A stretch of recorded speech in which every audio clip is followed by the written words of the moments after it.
राहुल घर में दाखिल हुआ तो पूरा घर सन्नाटे में डूबा हुआ था। उसे मालूम था कि उसके मम्मी पापा मंगनी की रस्म में गए हुए थे। पापा के दोस्त के बेटे की मंगनी का फंक्शन था। उसे भी साथ चलने को कहा गया था, लेकिन उसने मना कर दिया था।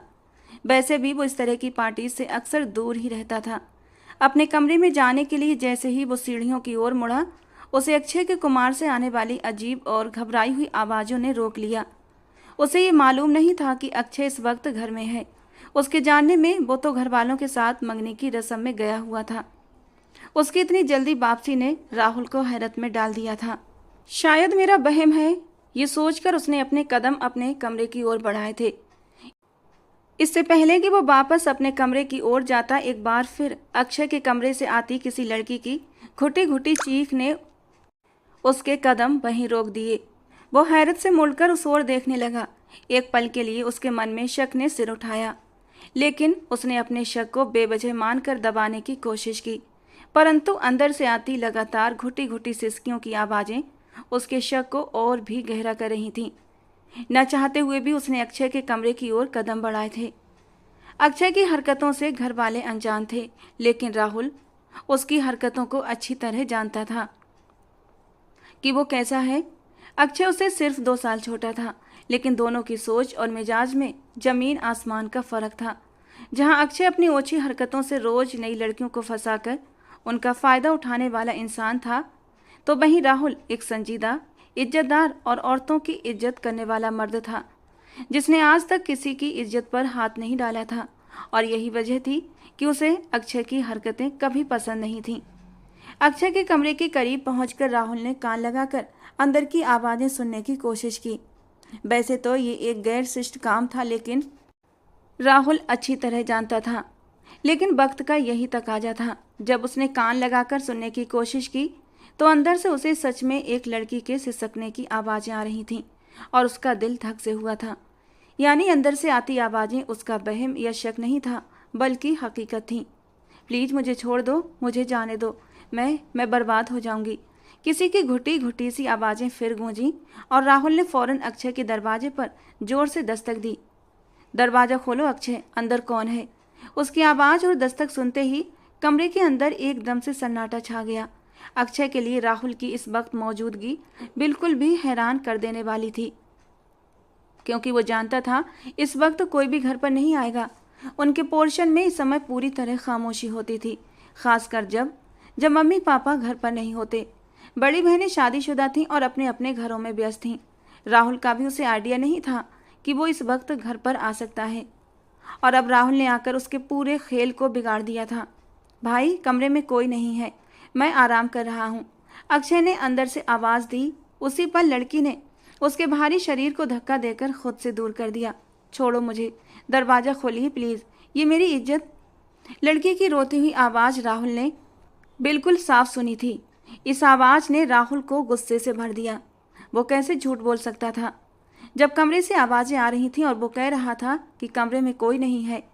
अक्षय ने तेजी से लड़की का मुंह दबा दिया। मुंह भी देख रहा हूँ भाई, प्लीज़ डिस्टर्ब मत करो। और ये सुनते ही राहुल का गुस्सा चरम पर पहुँच गया। वो वैसे भी तेज मिजाज था, लेकिन अब तक वो नरमी से उसे समझाने की कोशिश कर रहा था, पर अब अक्षय की हरकतें किसी नरमी के काबिल नहीं थीं। उसने जोरदार लात मारते हुए दरवाजे पर धमाका किया। 1 मिनट में दरवाज़ा खोलो अक्षय, वरना मैं दरवाज़ा तोड़ दूंगा। ये कहते ही उसने बिना बिना रुके दरवाजे पर बार बार धक्के मारने शुरू कर दिए और मजबूरन अक्षय को दरवाज़ा खोलना पड़ा।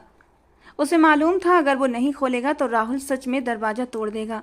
राहुल कमरे में दाखिल हुआ और सामने का मंजर देखकर एकदम से दंग रह गया। एक लड़की फटे पुराने कपड़ों में अजीब हालत में कोने में सहमी हुई खड़ी थी। किसी को अपनी मदद के लिए कमरे में आता देखकर उस लड़की के चेहरे पर हल्की सी राहत आई थी और वो भागकर राहुल के करीब आई।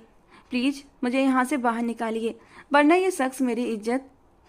बुरी तरह रोते हुए वो लड़की राहुल से मदद की गुहार लगाने लगी, जब अक्षय ने उसे कहर भरी निगाहों से घूरा। आप जाइए यहाँ से, उसने कहा, और वो लड़की अपना हुलिया ठीक करती दौड़ती हुई उसके कमरे से बाहर निकल गई, बिल्कुल उसी तरह जैसे किसी कैद से उसे रिहाई मिल चुकी हो।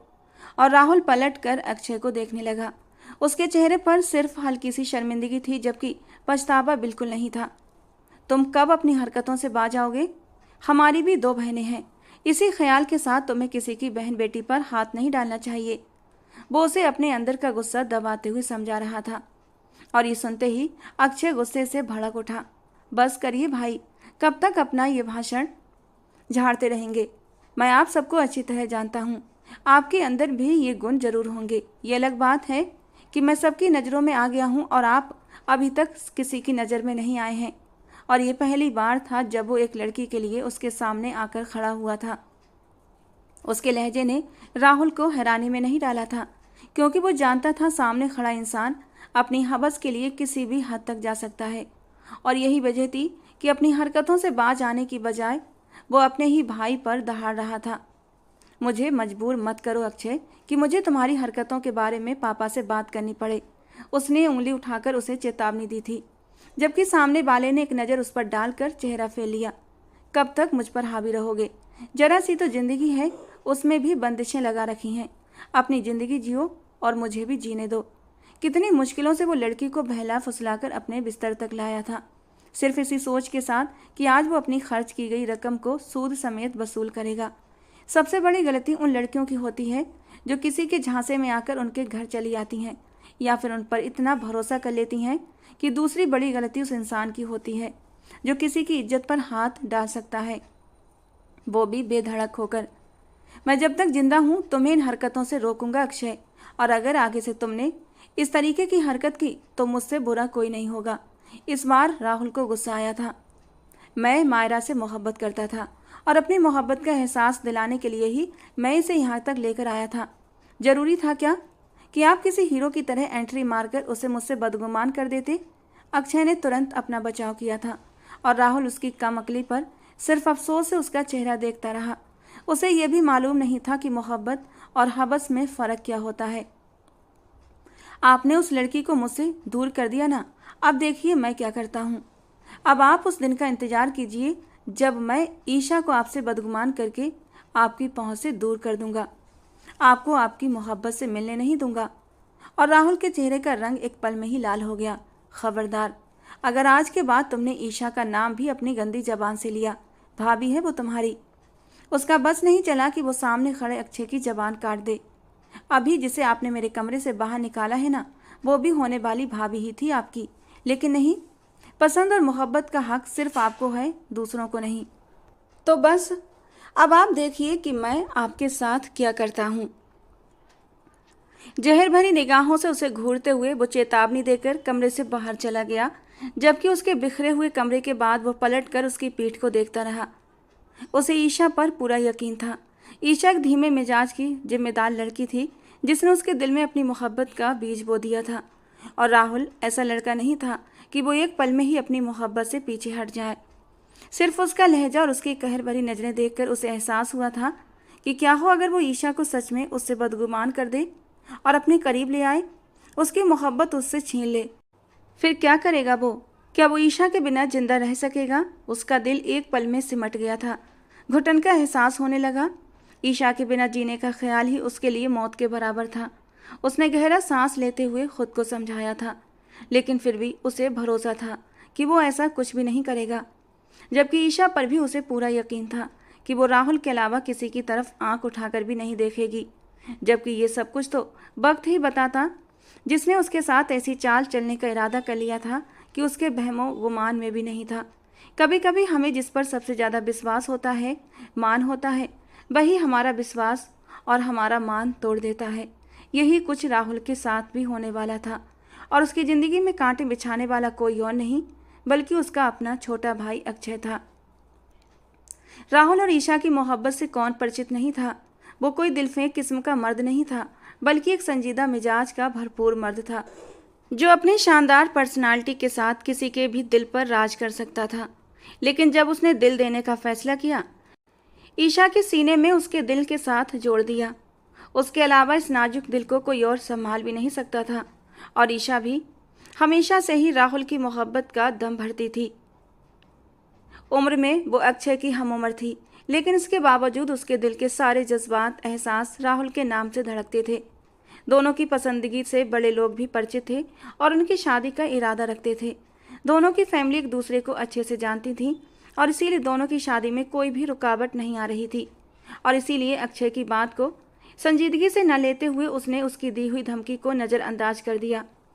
उसे इस बात की खुशी थी कि उसकी वजह से एक लड़की की इज्जत बच गई थी, जबकि अभी भी उसे अक्षय की हरकतों पर अफसोस हो रहा था। वो चाहता था कि वो सुधर जाए और लड़कियों की इज्जत से खेलना बंद कर दे, जबकि वो ये भी जानता था कि वो कभी भी इतनी जल्दी नहीं सुधरेगा, बल्कि उसकी ज़िंदगी में एक आग लगाने वाला था, ऐसा जहर घोलने वाला था कि जिसकी कड़वाहट राहुल पूरी ज़िंदगी याद करता।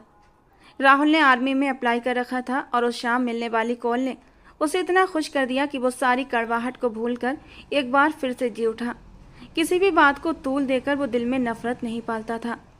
उसे यकीन नहीं था कि उसकी इतनी बड़ी ख्वाहिश इतनी जल्दी पूरी हो जाएगी। रंजना जी और नितेश साहब को ये खुशखबरी देने के बाद वो अक्षय के कमरे की ओर बढ़ा था, लेकिन अक्षय कमरे में मौजूद नहीं था। अपने माँ बाप के साथ अपनी हर खुशी को सेलिब्रेट करना उसकी ज़िंदगी का सबसे हसीन सपना था और उस सपने को पूरा करना उसके लिए एक फ़र्ज।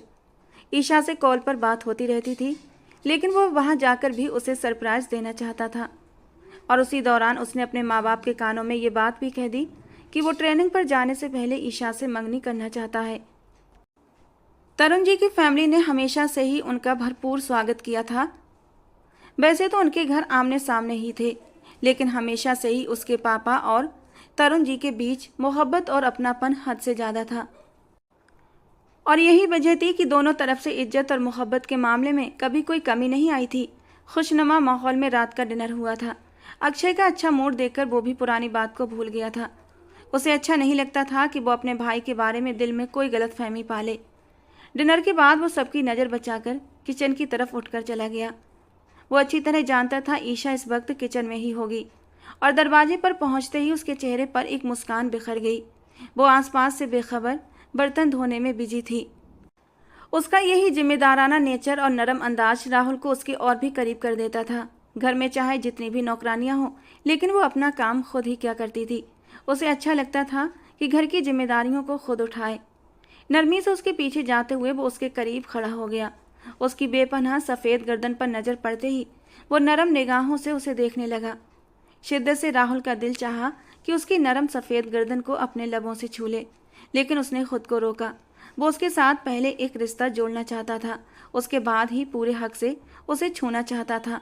बालों की लटें नरमी से उसके चेहरे को छू रही थीं, जिन्हें वो बार बार हाथ से पीछे कर रही थी। और फिर अपने पीछे किसी की मौजूदगी का एहसास करते ही ईशा एकदम अचानक पलटी और सीधा उसके सीने से जा लगी, जबकि सामने वाले ने एक कदम और आगे बढ़कर उसे खुद से बेहद करीब कर लिया था। नरम नाजुक एहसास अपनी बाहों में महसूस होते ही राहुल का दिल एक नए अंदाज में धड़क उठा। उसका मन ही नहीं कर रहा था कि ईशा उसकी बाहों से दूर जाए। वो मदहोश नज़रों से ईशा को देख रहा था और ईशा धड़कते दिल के साथ शर्मीली निगाहें ऊपर उठाए राहुल को देख रही थी। दोनों की सांसें एक दूसरे से घुल मिल रही थीं और वो उसके इतना करीब था कि ईशा को बेख्तियार ही उसे खुद से दूर करना पड़ा। चेहरे पर हया के रंग बिखरे और उसके गाल शर्म से लाल हो उठे। आप यहाँ क्या कर रहे हैं राहुल? उसकी आंखों में मदहोशी की चिंगारी देखकर उसने नरमी से नजरें झुका लीं, जबकि इस वक्त वो उसकी शरारती निगाहों का सामना नहीं कर सकती थी। अपनी जान को देखने आया हूँ, और कुछ नहीं, उसने कह दिया और ईशा ने नरमी से पलकें उठाकर उसकी आंखों में देखा। आज तक उन दोनों के बीच कभी भी मोहब्बत का इजहार नहीं हुआ था, लेकिन वो दोनों एक दूसरे से बेपनाह मोहब्बत करते थे। उनकी आंखों से छलकते जज्बात उन्हें किसी भी तरह के इजहार की ज़रूरत ही महसूस नहीं होने देते थे और दोनों दिल से चाहते थे कि वो एक दूसरे के करीब रहें। तरुण अंकल से मंगनी की बात करने आया हूँ। आर्मी से मुझे कॉल आ चुकी है, इसलिए इरादा है कि ईशा शर्मा को ईशा राहुल मेहरा बनाकर ही जाऊँ। उसने बड़े ही प्यार से कह दिया और ईशा के चेहरे पर एक मुस्कान बिखर गई। जहाँ उसके जाने की बात सुनकर उसे अफसोस हुआ था, वहीं इस खबर ने उसे मुस्कुराने पर मजबूर कर दिया था। उसे और क्या चाहिए था? राहुल उसका दीवाना था और उसकी बेपनाह मोहब्बतें उसे मिलने जा रही थीं। आप चले जाएंगे तो मैं आपके बिना कैसे रहूँगी राहुल? उसने पहली बार अपना डर राहुल के सामने जाहिर कर दिया और राहुल ने मुस्कुराते हुए अपने होंठ उसके माथे पर टिका दिए। जब मेरी हो जाओगी तो उसके बाद तुम्हें मेरा ही रहना है। फ़ोन पर बात किया करूँगा ना मैं अपनी जान से। मैं कौन सा तुम्हारे बिना खुश रहूँगा, लेकिन मजबूरी है, बट आई प्रॉमिस, ट्रेनिंग के फ़ौरन बाद मैं पापा से कहकर शादी करवा लूँगा और फिर हम हमेशा साथ रहेंगे। और ईशा ने भी धीमे से अपना सर उसके कंधे पर टिका दिया था। उस रात बाकी बड़ों के बीच ये फैसला तय पाया गया कि 23 तारीख की शाम इन दोनों की सादगी से मंगनी कर दी जाए, क्योंकि फिर उसके बाद दिवाली भी आ जानी थी और राहुल को ट्रेनिंग पर भी जाना था। घर वालों को दोहरी खुशी नसीब हो चुकी थी, लेकिन अक्षय अजीब से चेहरे के साथ इन दोनों को घूरता रहा, जबकि दोनों को ही समझ नहीं आया कि उसकी काली नज़रों में इनकी खुशियां निगलने की कितनी बेचैनी छुपी थी। वो शाम भी बेहद खूबसूरत थी, जिस शाम ईशा को राहुल मेहरा की दुल्हन बनाकर सजाया गया और वाइट रंग के शरारे में वो इतनी हसीन लग रही थी कि चांद भी उसे देखकर शर्मा जाए। पार्लर से तैयार होकर जब वो घर आई, उसकी माँ सरला जी ने उसकी नज़र उतार दी। कॉम्बाइंड फंक्शन राहुल के घर पर ही रखा गया था, क्योंकि वैसे भी दोनों घरों में सिर्फ कुछ ही कदमों की दूरी थी। उसे राहुल के सामने लाकर बैठाया गया तो वो कितनी ही देर तक बेयकीनी से उसे देखता रहा। कुछ देर पहले ही उन दोनों की मंगनी हुई थी और दोनों की खुशी उनकी आंखों से जाहिर हो रही थी। मोहब्बत ऐसी ही होती है, जब मोहब्बत मिल जाती है तो अपनी खुशकिस्मती पर रश गाता है, और उस वक्त राहुल को भी अपनी खुशकिस्मती पर यकीन नहीं आ रहा था। सिर्फ उसे ही नहीं, ईशा भी बेयकीनी से उसे देख रही थी। जब राहुल ने नरमी से उसके हाथों पर अपना हाथ रखा, तभी अक्षय उनकी ओर बढ़ा और झुकते हुए गिफ्ट बॉक्स ईशा के हाथ पर रख दिया। मंगनी मुबारक हो भाभी जान। उसने राहुल की तरफ देखते हुए जान पर खास जोर दिया तो राहुल उसका चेहरा देखता रह गया। अजीब सी शैतानियत फैली थी उसकी इस हरकत में, और जब तक वो पलटा नहीं राहुल उसे ही देखता रहा और ईशा राहुल को। अक्षय का गिफ्ट उसे खासा पसंद आया था, इसलिए उसने उसे अपने करीब ही रख लिया। अक्षय और उसके बीच अच्छी अंडरस्टैंडिंग थी, उतनी ही जितनी कि बाकी हम उम्र दोस्तों में होती है, लेकिन वो दोनों ज़्यादा फ्री नहीं थे।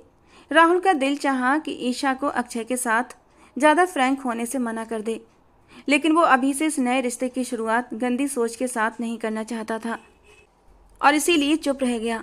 और उस वक्त समय का भी यही तकाजा था कि वो खामोश रहता। वो अपने कमरे में खड़ी सारी ज्वेलरी उतारते हुए खुद को आईने में देख रही थी।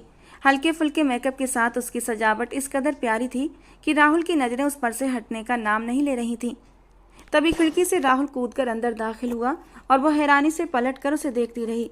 जब वो धीरे धीरे कदम उठाता उसके करीब आ गया।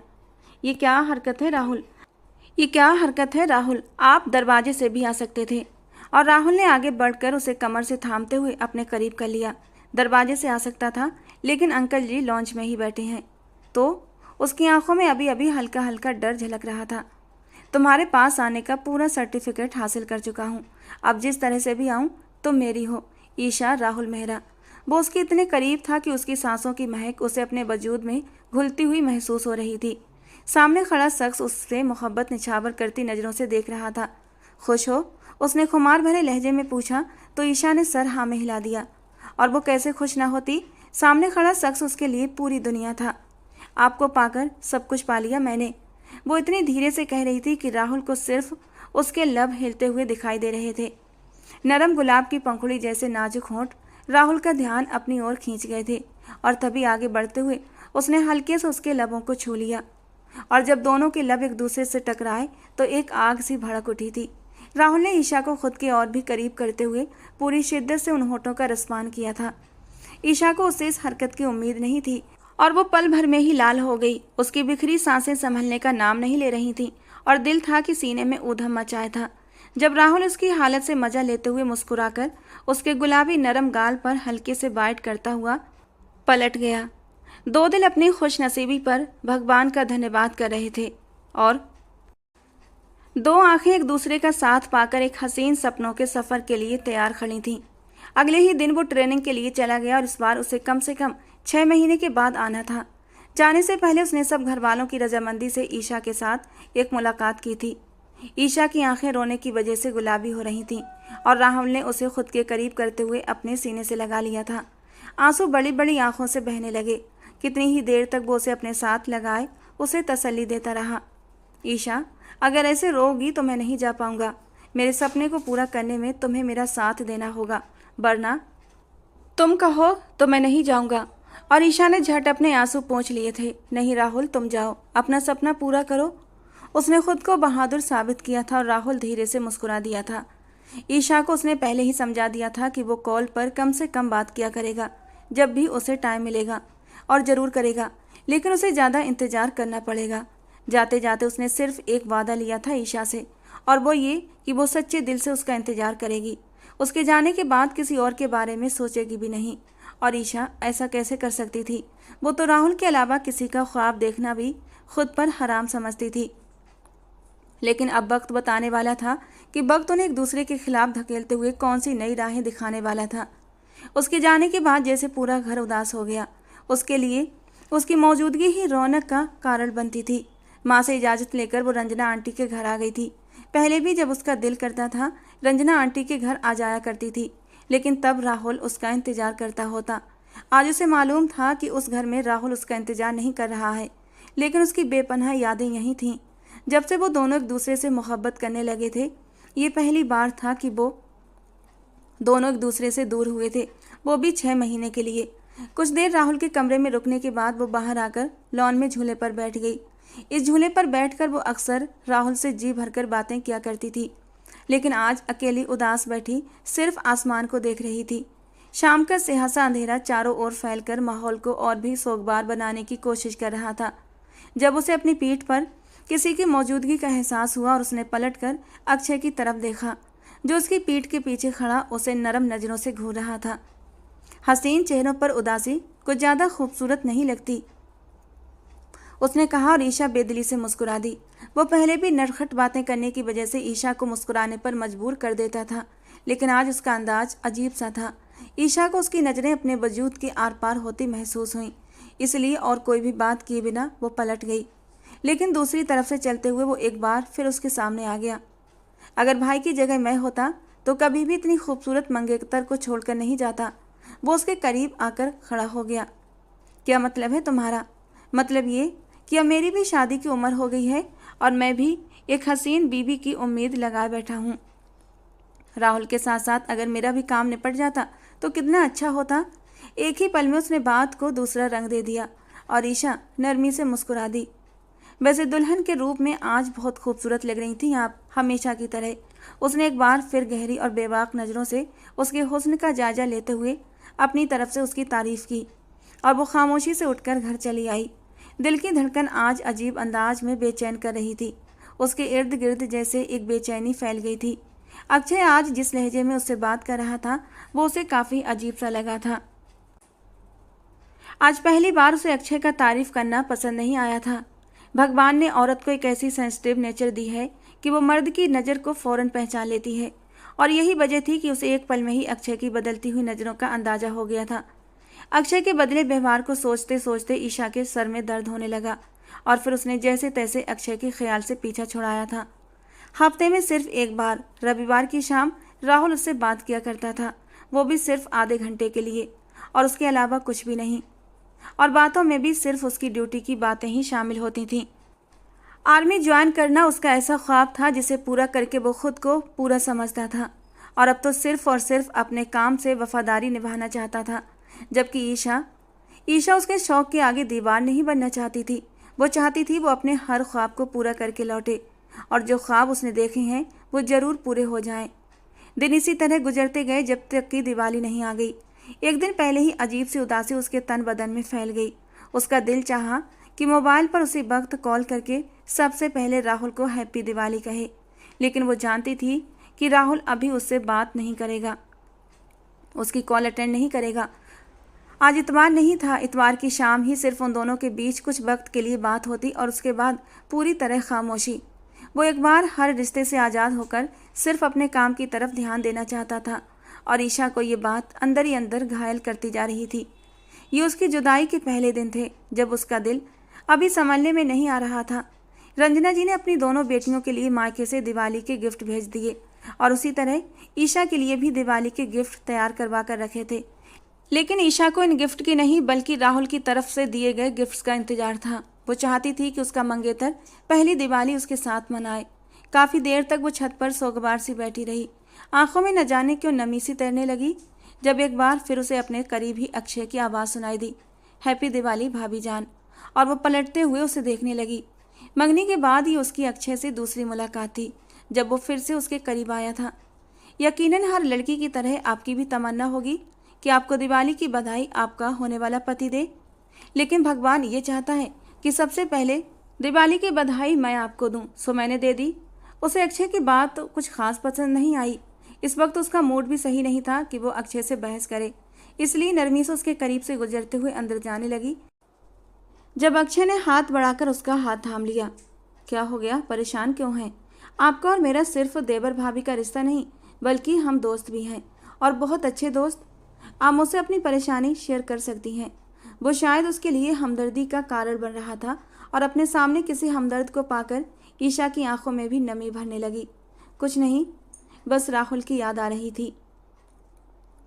इस वक्त उसके दिल की बेचैनी चरम पर थी। जहां खुशियां मनाने को तैयार था, वहीं वो उस इंसान की राह देख रही थी जो हर दिवाली की रात सबसे पहले उसके लिए चूड़ियां लेकर आता था।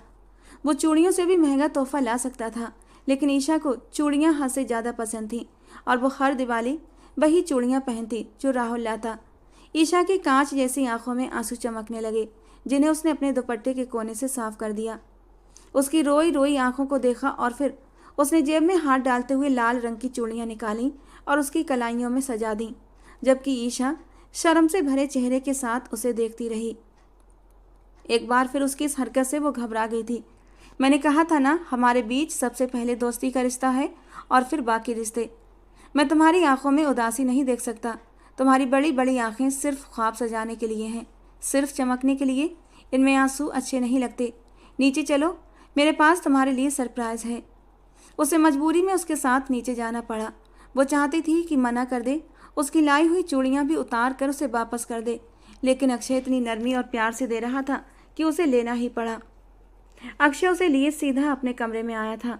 ईशा काफ़ी झिझक रही थी। उससे हाथ छुड़ाते हुए कमरे की देहरी पर ही रुक गई। मैं बाद में आती हूँ, शायद मम्मी मुझे ढूंढ रही हैं। अरे ऐसे कैसे वापस जा सकती हूँ, अंदर तो आओ।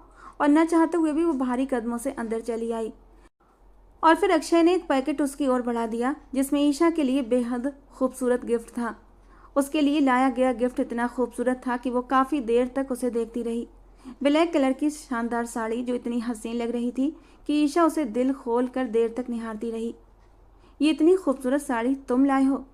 जैसे ईशा को तो यकीन ही नहीं आ रहा था कि अक्षय की पसंद इतनी बेहतरीन भी हो सकती है। राहुल ने आज तक उसे कई गिफ्ट दिए थे, लेकिन ऐसा गिफ्ट कभी नहीं दिया था। वो तो वही चीज़ें लाकर देता जो ईशा मांगती, लेकिन उस वक्त सामने रखी उस खूबसूरत साड़ी को देखकर वो दंग रह गई। ये सब कुछ तुम्हारे लिए है, ये चूड़ियाँ, ये जूते, ये ड्रेस और ये गजरे भी, सब कुछ। और वो हैरानी से एक एक चीज़ को उठाकर देखती रही। सब कुछ उसे इतना पसंद आया कि भावनाओं से भरकर उसने गजरे की खुशबू को अपने दिल में उतारते हुए उन पर अपने होंठ रख दिए। गजरे की वो हमेशा से ही दीवानी रही थी।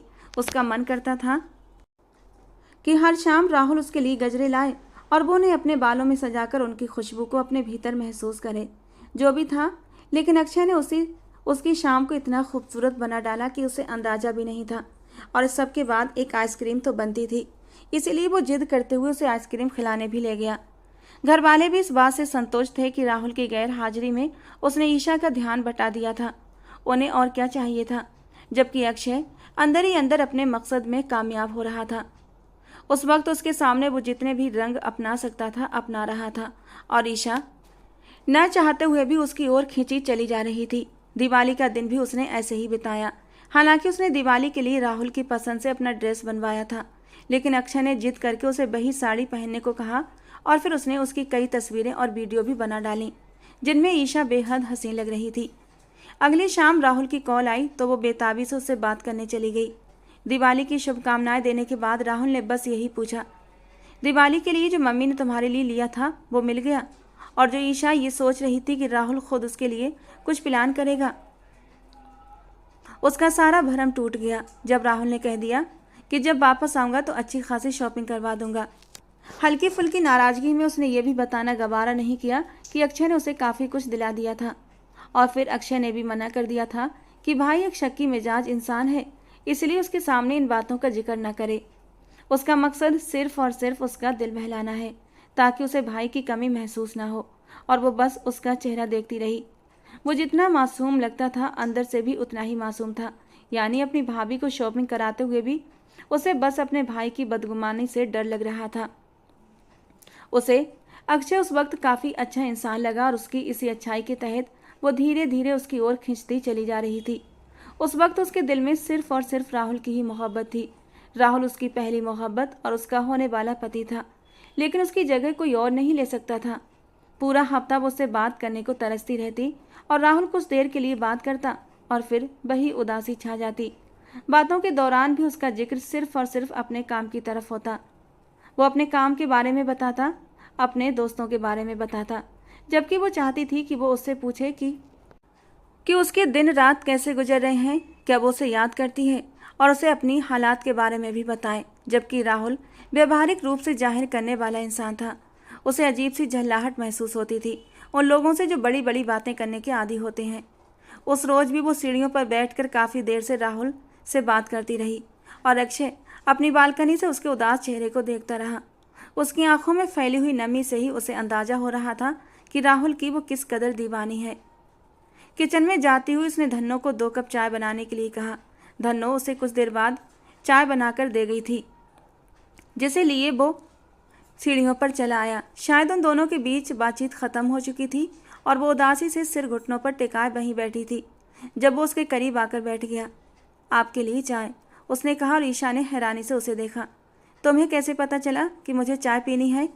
मुझे किसी ने बताया था कि जब खूबसूरत आंखों वाली लड़की की आंखों में उदासी छा जाए तो ये उदासी और थकान चाय ही दूर कर सकती है। न चाहते हुए भी वो एक बार फिर उन दोनों भाइयों का मुकाबला करने लगी। वो शख्स राहुल से किस कदर अलग था। यकीनन उसकी बीवी काफ़ी लकी साबित होने वाली थी। और उस रोज़ उसने कह भी दिया, अक्षय तुम्हारी बीवी बहुत लकी होगी जिसे तुम मिलोगे। बहुत अच्छी बात कही आपने, बिल्कुल ऐसा ही है। मेरी बीवी दुनिया की सबसे लकी गर्ल होगी जो मुझसे वक्त की तलबगार नहीं होगी, जिसे मैं वक्त भीख समझकर नहीं दूंगा। और उसके दिल में एक अजीब सी बेचैनी फैल गई। भीख समझकर क्या मतलब? उसने दोस्त समझते हुए उससे अपनी बेचैनी का जिक्र किया, जबकि वो ये नहीं जानती थी कि सामने बैठा शख्स भेड़ के रूप में उसके साथ गद्दारी करने पर तुला हुआ है। वो धीरे धीरे उसकी जड़ें काटते हुए उसकी रगों में वो जहर उंडेल रहा था जो उसे अपने मंगेतर से पूरी तरह बदगुमान कर देगा। और पति पत्नी के रिश्ते में दूरियां और बदगुमानी पैदा करने वाला इंसान कभी भी एक बेहतरीन इंसान नहीं हो सकता। भीख समझकर वक्त कैसे दिया जाता है ये तुमसे बेहतर कौन जान सकता है। मैं जानता हूँ कि भाई का दिया गया वक्त सिर्फ एक भीख है। मैं मानता हूँ कि मर्दों के काम और कुछ ख्वाब हुआ करते हैं, लेकिन वो ख्वाब अगर पूरे हो भी जाएं तो किस काम के, जिन ख्वाबों के पीछे न जाने कितनी आंखों में कितने ख्वाब टूटे हों। और ईशा की बड़ी बड़ी आंखों में दर्द फैल गया। उसने अपनी पलकें उठाकर अक्षय की ओर देखा था। पता नहीं क्यों ईशा का दिल ये मानने को तैयार नहीं था कि अक्षय सही कह रहा था। क्या वो मुझसे मोहब्बत नहीं करते? इस बार उसकी आंखों की नमी फैलकर उसके गालों पर बह निकली।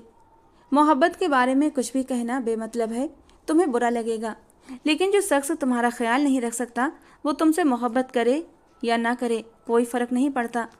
वो खामोशी से कुछ देर उसे देखती रही और फिर पलट कर वापस चली गई और वो काफ़ी देर तक उसकी पीठ को घूरता रहा। अक्षय ने उसके दिल में बदगुमानी का ऐसा बीज बो दिया था जो अब तक एक कड़वा पेड़ बनकर उसके भाई की जिंदगी से हमेशा के लिए ईशा को छीन लेता। कमरे में आने के बाद भी वो काफ़ी उदास रही।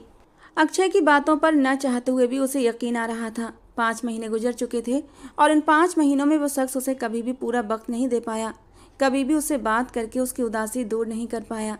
जबकि एक ये शख्स था जिसके साथ उसका कोई रिश्ता नहीं था, लेकिन फिर भी उसकी छोटी छोटी खुशियों का ख्याल रखता। एक बार फिर वो इन दोनों का मुकाबला कर रही थी। शायद मैं कुछ ज़्यादा ही सोच रही हूँ। जब वो वापस आ जाएंगे तो फिर सारा वक्त मेरा ही होगा और फिर गिन गिन कर बदले लूँगी उनसे। खुद को तसल्ली देते हुए उसने अपने दिमाग को बटाने की कोशिश की। उसका दिल सिर्फ और सिर्फ राहुल के नाम पर धड़कता था और वो नहीं चाहती थी कि किसी दूसरे शख्स का नाम उसकी धड़कन पर लिखा जाए। कुछ दिनों के लिए उसने रंजना आंटी के घर जाना और अक्षय से मिलना बिल्कुल छोड़ दिया। उसे लगने लगा था जैसे अक्षय के करीब जाने पर वो राहुल से दूर होती जा रही है और वो राहुल से दूर होना नहीं चाहती थी। और अक्षय भी उससे मिलने के लिए उसके घर नहीं आता था और ना ही उन दोनों का फ़ोन पर कोई संपर्क था।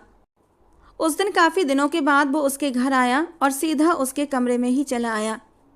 कमरे के दरवाजे पर दस्तक देते हुए उसने अंदर झांक कर देखा। तुम अभी तक तैयार नहीं हुई? नहीं जाना क्या? और ईशा उसे देखती रही। कहाँ जाना है? उसे समझ नहीं आया कि वो किस बारे में बात कर रहा है। तुम्हें नहीं पता कि भाई का पासिंग आउट है? उसकी बात सुनकर वो बस खामोश रह गई। उसे क्या बताती कि राहुल ने उसे इस बारे में कुछ भी नहीं बताया। मम्मी और पापा जा रहे थे तो सोचा तुम भी तैयार होगी, आखिर भाई का इतना स्पेशल डे है। और ईशा के चेहरे पर फैली हुई बेचैनी से ही उसे अंदाजा हो गया कि वो इस बारे में कुछ भी नहीं जानती। शायद भाई ने तुम्हें नहीं बताया, राइट? उसने जल्दी पर तेल का काम किया और ईशा ने हाँ में सर हिला दिया। तुम्हें परेशान होने की ज़रूरत नहीं, मैं तुम्हें लेकर जाऊंगा। तुम किसी को भी कुछ मत बताना। मम्मी और पापा चले जाएं तो उसके बाद मैं तुम्हें अपने साथ लेकर जाऊंगा। उसका दिल चाहा कि वो इनकार कर दे, लेकिन एक बार फिर अपने रिश्ते को अहमियत देते हुए उसने सोचा कि वो जाकर राहुल को सरप्राइज़ दे और देखे कि उसका रिएक्शन क्या होता है। एक बार फिर उसकी बातों में आकर वो ये भूल गई थी कि वो जिस शख्स के साथ जा रही थी उसके साथ जाना उसके रिश्ते और उसके पति पर क्या असर डाल सकता है। उसकी माँ ने इजाज़त देते हुए उसे मना भी किया था कि वो ना जाए, लेकिन उसने उन्हें ये कहकर कायल कर दिया कि वो सिर्फ और सिर्फ राहुल को सरप्राइज़ देना चाहती है। सॉफ्ट ब्लू कलर की खूबसूरत सी एम्ब्रॉयडरी वाली शर्ट और ट्राउज़र में वो इतनी दिलकश लग रही थी कि अक्षय कितनी ही देर तक उसका चेहरा देखता रहा।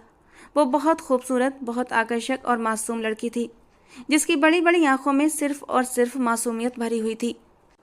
अगर उसे राहुल से कोई दुश्मनी न होती तो शायद वो इस लड़की के साथ कभी भी ऐसा न करता, कभी भी उसके जज्बातों को जख्मी न करता। लेकिन इस वक्त तो बात सिर्फ और सिर्फ बदले की थी, और वो जो कुछ कर रहा था सिर्फ एक बदले के लिए। रास्ते में उसने उसे अपनी पसंद की काफ़ी चीज़ें दिलवाईं और आखिरकार वो तय हुई जगह पर पहुंच गए। राहुल उसे अपने सामने देखकर एकदम हैरान और परेशान खड़ा था। तुम यहाँ क्यों आई हो ईशा? उसके चेहरे पर वैसी खुशी नहीं थी जैसी ईशा सोच रही थी।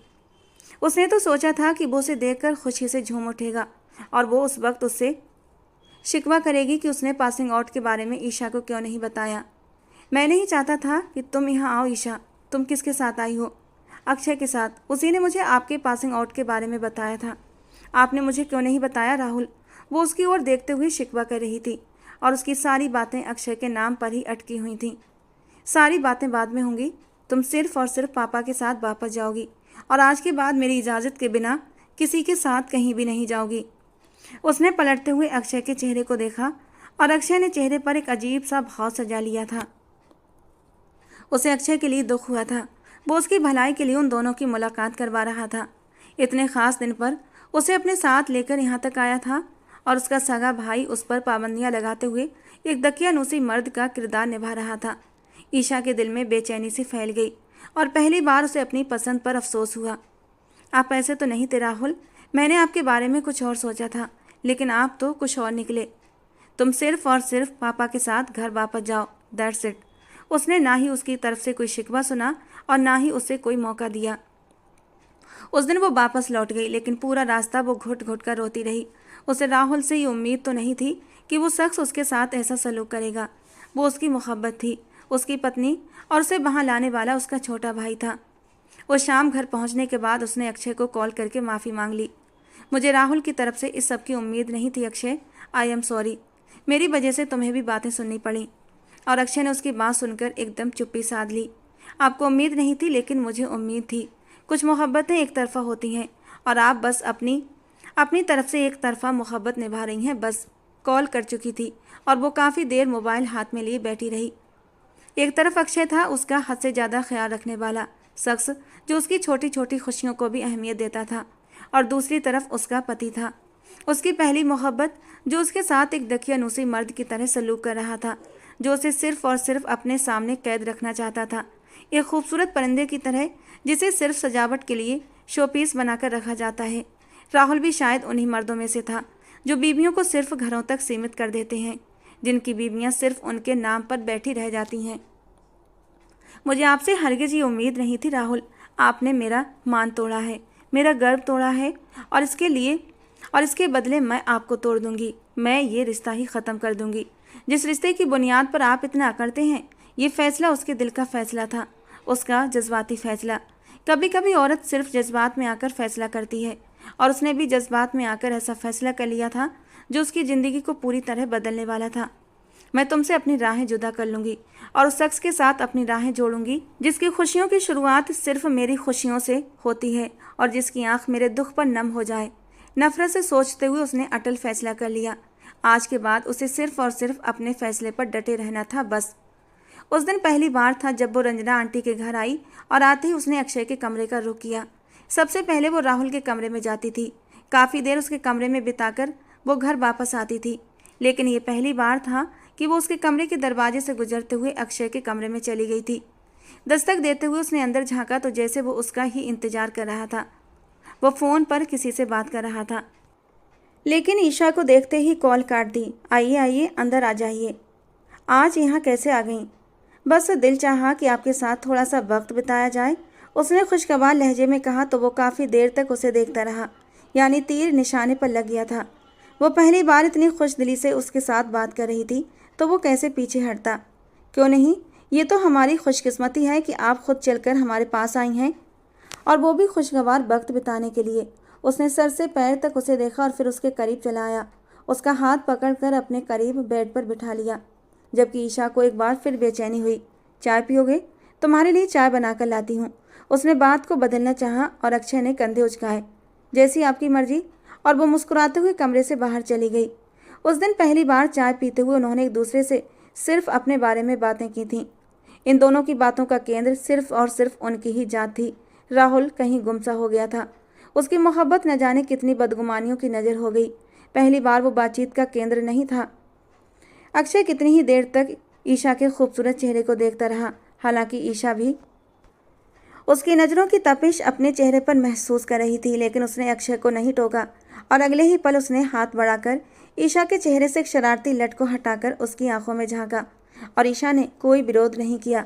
ईशा के चेहरे से बालों को हटाते हुए उसने अपनी उंगलियों से जिस तरह ईशा के गालों को छुआ था, ईशा का दिल बुरी तरह से धड़क उठा, लेकिन उसने अब भी अक्षय से कुछ नहीं कहा, बस चुपचाप अपनी नज़रें झुका लीं। औरत जब किसी मर्द की ओर झुकाव करती है तो सबसे पहले विरोध छोड़ देती है, और ये उसकी तरफ से पहली निशानी होती है कि वो शख्स के बारे में सोचने लगी है, और उसके साथ भी ऐसा ही हुआ था। पासिंग आउट के ठीक एक हफ्ता बाद राहुल घर आ गया था। उसके आने की खुशी में ईशा की फैमिली का डिनर रंजना आंटी के घर पर था। गोल्डन कलर की फ्रॉक में वो सुनहरी गुड़िया की तरह लग रही थी। बालों की चोटी बनाकर उसे कंधे पर गिराया हुआ था। सबकी तरफ से राहुल को गिफ्ट दिए गए थे, लेकिन उसकी तरफ से कोई गिफ्ट नहीं था। ना ही उसने राहुल से कोई सवाल जवाब किया था और ना ही उसका हालचाल पूछा। पहले तो उसे लगा जैसे वो उससे नाराज़ है, लेकिन वो नाराज़ नहीं थी। पहली बार उसका दिल ये सोचकर धड़क उठा कि वो उसकी तरफ से बदगुमान हो चुकी है। न जाने क्यों वो उसको देखने पर नजरें चुराती रही। खाना खाने के बाद राहुल ने उसे अपने कमरे में बुलाया। वो काफ़ी देर तक उसका इंतजार करता रहा, लेकिन वो कमरे में नहीं आई। जब बाहर आकर उसने ईशा के बारे में पूछा तो बताया गया कि ईशा घर चली गई है और अक्षय उसे घर छोड़ने गया है। यहीं उसे सबसे पहले कुछ गड़बड़ होने का एहसास तीव्रता से हुआ। मेहमानों के जाने के बाद अक्षय घर में दाखिल हुआ तो वो लॉन्ज में बैठा उसका इंतजार कर रहा था। अक्षय को सामने देख वो काफ़ी देर उसकी आंखों में देखता रहा, जिसकी आंखों में जीत का जश्न था। वो चिल्ला चिल्लाकर ये घोषणा कर रहा था कि उसने ईशा के दिल में शक की लहर पैदा कर दी है, वो लहर जो एक दूसरे से उन्हें अलग करके ख़त्म कर देगी। मेरी मंगेतर से दूर रहो अक्षय, वो तुम्हारे भाई की इज्जत है। अगर इतना ही दम है तो अपनी मंगेतर से कहो कि वो तुम्हारे भाई से दूर रहे। तुम्हारे भाई की भी अच्छी खासी इज्जत है। बात को तंज और मजाक का रंग देते हुए वो मुस्कुराकर अपने कमरे में चला गया, जबकि राहुल उसकी पीठ को घूरता रहा।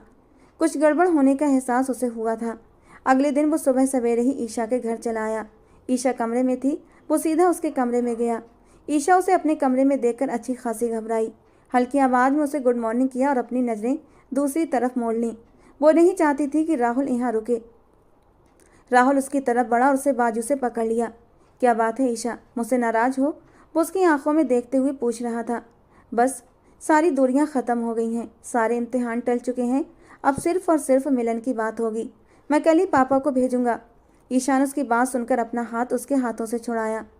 मैं नहीं चाहती कि आप अभी अपने माँ बाप को भेजें। मुझे अभी इस रिश्ते के बारे में कुछ और सोचने की ज़रूरत है। और वो हैरानी से ईशा के चेहरे को देखने लगा। क्या मतलब, कुछ और सोचने का? शायद मैं इस रिश्ते से थक गई हूँ, और थके हुए रिश्ते उम्र भर नहीं टिकते। और ये कहकर वो बाहर निकल गई। राहुल उसके चेहरे को देखता रह गया। वो खुद से इतनी बड़ी बात नहीं कर सकती थी। सामने खड़ा शख्स उसकी मोहब्बत था। उसे अपने करीब लाते हुए उसने बेइंतहा और भी करीब कर लिया। मैं तुमसे मोहब्बत करता हूँ और तुम्हारा मंगेतर हूँ। इस रिश्ते से दूर होने का मतलब है कि तुम मुझसे थक जाओ, यानी अपनी मोहब्बत राहुल से। इस दिल पर सिर्फ मैं ही राज कर सकता हूँ, मेरे अलावा कोई और नहीं। तुम मेरे अलावा किसी और के बारे में सोच भी नहीं सकती। और ईशा ने झटके से उसे खुद से दूर कर दिया। आप मेरे अलावा अपने सपनों को ध्यान में रखते हुए सबके बारे में सोच सकती हैं, लेकिन मुझे कोई हक नहीं। ये कहाँ का इंसाफ है राहुल। उसकी बात सुनकर राहुल के तन मन में गुस्से की तेज लहर दौड़ गई। वो उस वक्त सिर्फ अक्षय की जुबान बोल रही थी। वो जानता था उसके दिमाग में शक फैलाने वाला उसका भाई है। उसे जोर से धकेलते हुए दीवार के साथ लगा दिया। उस वक्त राहुल के हाथ उसकी गर्दन पर थे। मैं तुम्हें हमेशा के लिए ख़त्म तो कर सकता हूँ ईशा, लेकिन तुम्हें खुद से दूर नहीं कर सकता। तुम ऐसा कोई फैसला नहीं ले सकती। तुम सिर्फ मेरी हो, समझी। उसकी आंखों में भावनाओं का समंदर देख वो सचमुच घबराई। सामने खड़ा शख्स जितना जुनून दिखा रहा था, उसके लिए वो असहनीय था। वो कमरे से चला गया और वो सिसकते हुए फर्श पर बैठ गई। उसे अभी भी लग रहा था कि वो शख्स उस पर अपनी मर्जी थोप रहा था, उसे कंट्रोल करता हुआ अपना बना रहा था, जबकि वो नहीं जानती थी कि वो उसे किस कयामत से बचाना चाहता है। मैं अब तुम्हारी कैद में नहीं रहूंगी। मैं पापा से बात करूंगी और ये रिश्ता हमेशा के लिए ख़त्म करवा लूंगी। लेकिन लेकिन उससे पहले मुझे अक्षय से बात करनी चाहिए। मुझे उसे बताना चाहिए कि मुझे ऐसा शख्स चाहिए जो हमेशा के लिए मेरे लिए मौजूद रहे, जिसकी सारी चाहतें मुझ पर हों और जो मेरी खुशियों को नज़रअंदाज न कर पाए। न जाने कितने दिन गुजर गए थे और वो अपनी जिद पर अड़ी रही। राहुल ने जोर शोर से मेहनत की उसे मनाने की, लेकिन वो हमेशा उससे नाराज रही। ना तो उसके सामने चिल्लाती, ना अपने दिल में मौजूद नाराजगी के बारे में बताती। वो सबसे पहले अक्षय से बात करना चाहती थी, उसे अपने एहसासों के बारे में बताना चाहती थी और उसके बाद ही इस मामले पर खुलकर बात करना चाहती थी। जबकि राहुल उसकी मोहब्बत के लिए तरस चुका था। उसे पहली बार एहसास हुआ कि अपनी नौकरी और अपने सपनों के चक्कर में वो अपनी मोहब्बत से हाथ धो बैठा है। उस दिन उसने हिम्मत करके रंजना आंटी के घर आना तय किया और उस दिन उसे यकीन था कि राहुल घर पर नहीं है। सीधे अक्षय के कमरे में जाते हुए उसने दरवाजे पर दस्तक दी, लेकिन कोई जवाब नहीं आया। दरवाजा शायद खुला था, इसलिए उसने दोबारा दस्तक दी तो हल्का सा खुल गया। उसने झांकते हुए कमरे में देखा, लेकिन कमरे में कोई नहीं था, जबकि आंटी ने बताया था कि अक्षय कमरे में ही है। ये शक, नाराजगी और बातचीत अभी तक सिर्फ बच्चों के बीच थी। घर के बड़े इन बातों से अनजान थे और ना ही वे किसी को शक की निगाह से देखते थे। उस वक्त वो बहुत ज़्यादा कंफ्यूज थी। राहुल का डर और आने वाले पलों की बेचैनी उसे और ज़्यादा नर्वस कर रही थी। उसे राहुल से डर भी था। वो जानती थी वो कितना जुनूनी व्यक्ति है। वो एक पल में सब खत्म कर देगा। अपना मन भटकाने के लिए वो अक्षय के कमरे का जायजा लेने लगी और तभी साइड टेबल पर पड़े मोबाइल पर हल्की सी रोशनी चमकी और फिर मिट गई। शायद कोई नोटिफिकेशन आया था। उसने हाथ बढ़ाकर यूं ही मोबाइल उठाया और सरसरी सा नज़र डालने लगी। अक्षय शायद बाथरूम में था, क्योंकि वहां से पानी गिरने की आवाज़ आ रही थी, इसीलिए उसे देर हो रही थी। दोस्तों के साथ चैट्स खोलते हुए वो उसकी हल्की फुल्की बातें पढ़ती रही, यहाँ तक कि दोस्तों के बने ग्रुप में जाते हुए उसकी नज़र अक्षय की भेजी गई मैसेज पर टिक गई और दिल बेइंतहा धड़क उठा। इस बार मैं अपने घर में ही एक मछली को फंसा रहा हूँ, अपने भाई को हमेशा के लिए अपनी राह से हटा रहा हूँ, उसकी मंगेतर से उसके रास्ते अलग करके। और तब तक तुम लोग मस्त रहो। उसके दिल की धड़कन तेज हुई। वो किस बारे में बात कर रहा था? वो इतनी बच्ची नहीं थी कि समझ न सकती कि ये उसी की बात हो रही है। और जैसे जैसे वो चैट्स पढ़ती गई उसे ऐसा लगा जैसे उसका दिमाग पूरी तरह से शून्य हो गया। उसके बारे में की गई बातें जो एक इज्जतदार इंसान पर शूट नहीं करती, और उसकी कुछ तस्वीरें जो वो सामान हालत में लेता था। कितना घटिया इंसान था जो अपने भाई की इज्जत लोगों के सामने गिरा रहा था। उसके हाथ जोर से कांप रहे थे और दिल की धड़कन बहुत तेज हो रही थी। उसकी नज़रें धुंधली होने लगीं। वो उस शख्स पर आंखें बंद करके विश्वास करने वाली थी जो कभी भरोसेमंद था ही नहीं। बाथरूम से पानी गिरने की आवाज़ें अब बंद हो गई थीं। वो जल्दी से मोबाइल रखकर पलटी। उसे ऐसा लगा जैसे उसके पैर जमीन में धंस गए हों। उसने कुछ नहीं देखा। वो सीधा उसके घर से निकलकर अपने घर चली गई। अपने कमरे में आकर बिस्तर पर बैठते हुए वो जोर से रो पड़ी। एक धोखेबाज शख्स की बातों में आकर वो अपने ही पैरों पर कुल्हाड़ी मारने वाली थी। एक ऐसा शख्स जो उसकी नसों में शक का जहर घोलता रहा और अब उसी जहर का इस्तेमाल करके उसे उसके मंगेतर से दूर करना चाहता था। मैं कितनी पागल थी कि अपनी मोहब्बत और अपने सबसे खूबसूरत रिश्ते को ठुकराना चाहती थी। बेइंतहाई उसने भगवान का धन्यवाद किया था कि उसने राहुल को अक्षय के बारे में कोई बात नहीं बताई थी और ना ही अक्षय से किसी बात का जिक्र किया था। काफ़ी देर तक वो जोर जोर से रोती रही, अपने पागल बनाए जाने पर, रिश्तों का विश्वास खोने पर। और उस व्यक्ति के धोखे पर। शाम को राहुल उसके घर आया तो वो सीधे ईशा के कमरे में चला आया। आज पूरा दिन उसने ईशा को नहीं देखा था। उसकी बेवजह की जिद और गुस्से के बावजूद वो हर दिन उसे देखने आ जाता था। दरवाजे पर हल्की सी दस्तक देते हुए उसने दरवाज़ा खोल दिया और ईशा सामने बिस्तर पर लेटी थी, जैसे उसके आने का इंतजार कर रही हो। क्या हुआ जान, आज कमरे में क्यों लेटी हो? वो उसकी आदतों से अच्छी तरह परिचित था। ईशा को लोगों के बीच रहना बहुत पसंद था, जबकि उस वक्त वो अकेली लेटी थी। उसके ऐसे पूछने पर ईशा जल्दी से उठी और उसकी ओर भागी और उसके सीने से चिपट गई। बस एक पल लगा और सामने वाला शख्स एकदम हवा हो गया। इतना गहरा एहसास जो उसे अंदर तक झकझोर रहा था। उसकी मोहब्बत इतने सालों बाद उसके सीने से लगी रो रही थी और वो बस उसे अपने में समेटते हुए देख रहा था। भगवान का दिया हुआ कोई बहुमूल्य उपहार था कि वो लड़की उसकी बाहों में थी। क्या बात है जान, कोई परेशानी है?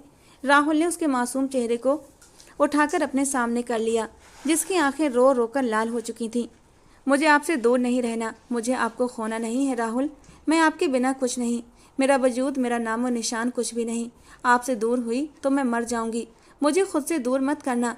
इस खूबसूरत इकरार पर वो खिल उठा। इतने दिनों बाद उसके मुंह से उसने इतनी प्यारी बात सुनी थी। नरमी से झुकते हुए उसने उसके माथे पर होंठ रख दिए। राहुल भी अपनी मोहब्बत के बिना कुछ नहीं। मेरी सारी मोहब्बतें सिर्फ और सिर्फ मेरी जान के नाम। आज के बाद मुझे इन खूबसूरत आंखों में सिर्फ और सिर्फ चमक चाहिए, मोहब्बत की चमक, ना कि आंसुओं की धुंधलाहट। वो पूछ नहीं पाया कि वो इतनी जोर से क्यों रो रही है। शायद उसने खोने के एहसास को करीब से महसूस किया था। शायद बस एक पल का था और उसने इतना कीमती रिश्ता गंवा दिया था, जो रिश्ता उसके लिए पूरी कायनात बन चुका था। उसे अपने आप में समेटते हुए उसका ध्यान भटकाया। हल्की फुल्की सरगोशियाँ और शरारतें करते हुए वो उसे मुस्कुराने पर मजबूर कर रहा था, जबकि वो सच में उसके सीने से लगी मुस्कुरा रही थी। सारी रंजिशें, नाराज़गी सिर्फ एक पल में ख़त्म हो गई थी। ये भगवान की कृपा ही थी कि भगवान ने अक्षय की असलियत उसके सामने ला दी और उसके इतने खूबसूरत रिश्ते को बचा लिया। कुछ रिश्ते हमारे करीब होते हैं, लेकिन वो सिर्फ और सिर्फ हमें शक करने के लिए बनाए जाते हैं। ऐसे रिश्तों से दूरी बनाना बेहतर होता है। वे रिश्ते जो पति पत्नी में दरार पैदा करें, भगवान भी उन्हें नापसंद करता है और ऐसे रिश्तों से दूर रहने में ही भलाई है। फिर चाहे वो रिश्ते आपके कितने भी अपने क्यों ना हों। भीगे हुए पलकों में सहेजा हुआ सुकून अब धीरे धीरे ईशा की जिंदगी में उतरने लगा था। वक्त ने बहुत कुछ सिखाया था और अब उस सीख का सबसे खूबसूरत इनाम सामने था। राहुल के साथ उसका नया जीवन। शादी वाले दिन पूरे घर में रौनक थी। हर कोना फूलों की खुशबू और खुशियों की आवाज़ों से महक रहा था। राहुल हल्की सुनहरी शेरवानी में बेहद खूबसूरत लग रहा था और उसकी आंखों में एक ही नाम चमक रहा था, ईशा। ईशा भी लाल जोड़े में किसी परी से कम नहीं लग रही थी। उसके चेहरे पर भी वही सुकून था जो किसी सच्ची मोहब्बत को की पहचान होता है। राहुल मंडप में खड़ा था और जैसे ही ईशा ने उसके सामने आकर बिठाया गया, उसकी आंखें नम हो गईं। आज मैं तुम्हें सिर्फ अपनी पत्नी नहीं, अपनी दुनिया बना रहा हूँ, राहुल ने धीमे से कहा। ईशा की आंखों में एक चमक उभरी और उसने मुस्कुराते हुए उसका हाथ थाम लिया। उधर अक्षय शादी के मंडप से दूर खड़ा सब कुछ देख रहा था। उसे एहसास हो गया था कि उसने सिर्फ एक लड़की का भरोसा ही नहीं तोड़ा, बल्कि अपने भाई के प्यार को भी छलनी करने की कोशिश की। वो सोचने लगा, जिस लड़की की आंखों में कभी मेरे लिए तारीफें होती थीं, आज वही आंखें किसी और के लिए चमक रही हैं। उस पल उसे समझ आया कि विश्वास तो एक शीशे की तरह होता है, एक बार टूट जाए तो जोड़ना मुमकिन नहीं। विवाह की रस्में चल रही थीं। सप्तपदी के हर फेरे के साथ राहुल और ईशा एक दूसरे से वादे कर रहे थे, साथ निभाने के, विश्वास बनाए रखने के और हर परिस्थितियों में एक दूसरे का सहारा बनने के। अक्षय दूर से देखता रहा और उसकी आंखों में पछतावे की आग जलती रही। शादी पूरी होने के बाद अक्षय ने चुपचाप एक कोने में खड़े होकर राहुल को देखा और फिर धीरे से मुस्कुरा दिया, जैसे उसे दिल से दुआ दे रहा हो, और फिर बिना किसी से कुछ कहे वापस मुड़ गया। उसे अब बस एक ही चीज़ चाहिए थी, अपने किए पर सच्चे दिल से पछताना और कभी किसी रिश्ते को न तोड़ने का वादा। राहुल और ईशा एक नए सफ़र पर थे, जहाँ भरोसे की नींव थी, मोहब्बत की छाँव थी और हर मोड़ पर एक दूसरे का साथ था। ईशा ने भी सीखा था कि सच्चा प्यार वही है जो डर से नहीं, ज़बरदस्ती से नहीं, सम्मान और समझदारी से बंधा हो, और राहुल हमेशा से ही ऐसा था, ईशा के लिए सच्चा और वफादार। दोस्तों, आज की हमारी कहानी आपको कैसी लगी कमेंट बॉक्स में ज़रूर बताना। पसंद आई हो तो प्लीज़ लाइक करना। रोज़ एक नई और रोमांटिक कहानी के लिए हमारे चैनल को सब्सक्राइब करना। मिलते हैं दोस्तों अगली किसी नई कहानी में।